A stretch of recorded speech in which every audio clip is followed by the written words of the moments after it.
parts of southern Newfoundland have picked up over 100 millimeters of rain in the last 24 plus hours. We'll talk about where those areas are after I thank tonight's sponsor, Venture Credit Union. Venture Credit Union is currently offering a 4.99% promotional rate on loans for vehicles, power sports, and more. Please see one of our branches in Glovertown, Twillingate, Gambo, or Catalina for details. Visit venturecu.ca. The heavy rain leading to scenes like this in St. Anthony. Look at the runoff there, and that video is sent in by Valerie Slaney-Rennie. Valerie, thank you very much for sharing that with us. Rodney Barney, meteorologist with the Environment and Climate Change Canada Weather Office in Gander, did put together some rainfall totals, and as you can see, Boat Harbor and Head of Bay Despair both coming in with rainfall totals over 100 millimeters. But a lot of areas saw some much needed, very significant rainfall. Now that system has exited Newfoundland, entered Labrador, and we are still seeing snow in parts of central Labrador. There's the view from Churchill Falls this afternoon, and it looks like it's snowing pretty good. We look at the satellite picture over the big land. We can see the area of low pressure swirling over the Nain area right now. That is going to continue moving north, and the weather in the big land will improve overnight and as we go into Friday for at least a little bit. On the island, we are seeing some showers over the Avalon, but the bulk of the activity right now is centered over the western side of Newfoundland, where we are still seeing the onshore flurries. Now, the wider picture does show some clearing over parts of New Brunswick, working into the rest of Atlantic Canada and eventually into Newfoundland and Labrador. And that is a good thing because the Aurora Borealis is going to be very active overnight.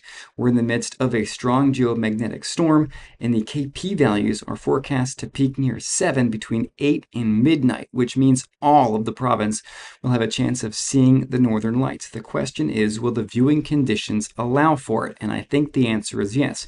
You can see that right here. Green is good, red is bad, yellow is fair. As we go throughout the night, we will see clearing skies over much of Newfoundland, and that trend will persist even into parts of Labrador come early Thursday morning. And again, if you're looking to see them, the chance is there all night, but the best chance is going to be 8 p.m. to midnight with a north-looking sky in an area with very few lights. That being said, I saw some pictures last night, and the northern lights were stunning and very visible, so hopefully we'll get another display of the same thing tonight.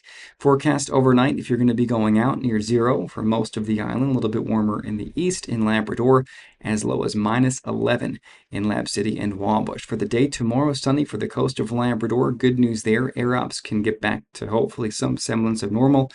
We start dry on the island, but it won't last. One weather maker begins to work its way in later in the day for the southern Avalon, for the Avalon and into parts of eastern Newfoundland, pushing back to the west tomorrow night. That moves into Labrador on Friday. Another weather maker, another area of low pressure moves onto the island on Friday, and that pushes toward Labrador on Saturday. So 2 more systems coming in as we close out the week, and future satellite and radar times this out for us really well. So here we are tomorrow morning. Day starts innocently enough, but there's the rain returning to southern areas of the island by about midday, just south of the metro, but back onto the Burin Peninsula. By 6 p.m., it's raining heavily for the Avalon, areas like Clarenville, just south of the, maybe the southern part of the Bonavista Peninsula over Random Island, and then for the interior, south of the Trans-Canada Highway, and maybe into the Gander area, we are looking at the chance of some wet snowfall. That rain and wet snow pushes back to the west by midnight tomorrow night, and is pretty well done with for most areas by 6 a.m. on Friday, except it's pushing into Labrador. Again, Friday starts quiet enough, but here comes our next low, more rain on tap for the Avalon by the afternoon, and that works across the rest of the island Friday afternoon, Friday night, into Labrador as we go into Saturday, and it looks like things finally begin to kind of calm down to a point on Saturday. How much more rainfall are we looking at between now and Saturday morning? Well, for some areas, like the Avalon, between tomorrow and late Friday, another 30 to 60 millimeters. Same thing on the Burin Peninsula, 20 to 40 millimeters for much of central. Same thing for parts of the west coast, and lesser amounts as you go farther west.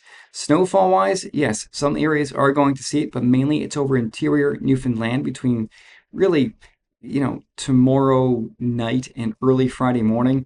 The higher terrain, sure, 10, 15 centimeters, lower elevations, a couple, and that might be being a little bit generous. In Labrador, through Saturday morning, a few centimeters around Goose Bay into the Churchill Valley and Churchill Falls area, but mainly in the higher terrain. We will add to that during the day Saturday, as again, more snow looks like it is on the way. Temperatures over the weekend and the weather over the weekend, as I was saying, looks improved, much calmer, although some west coast showers to start the day Saturday. Into Labrador, looking at chances for snow and rain as we go into the weekend. If you don't have my app yet, be sure to get it in the Apple App Store, Google Play Store, and if you're watching this on YouTube, please don't forget to like and subscribe. Have a very good Wednesday evening, and I'll see you tomorrow evening from NL Kubota in Gander. So come on out. I'll tell you when I'm going to be there through some social posts later today or tomorrow morning. Have a good one.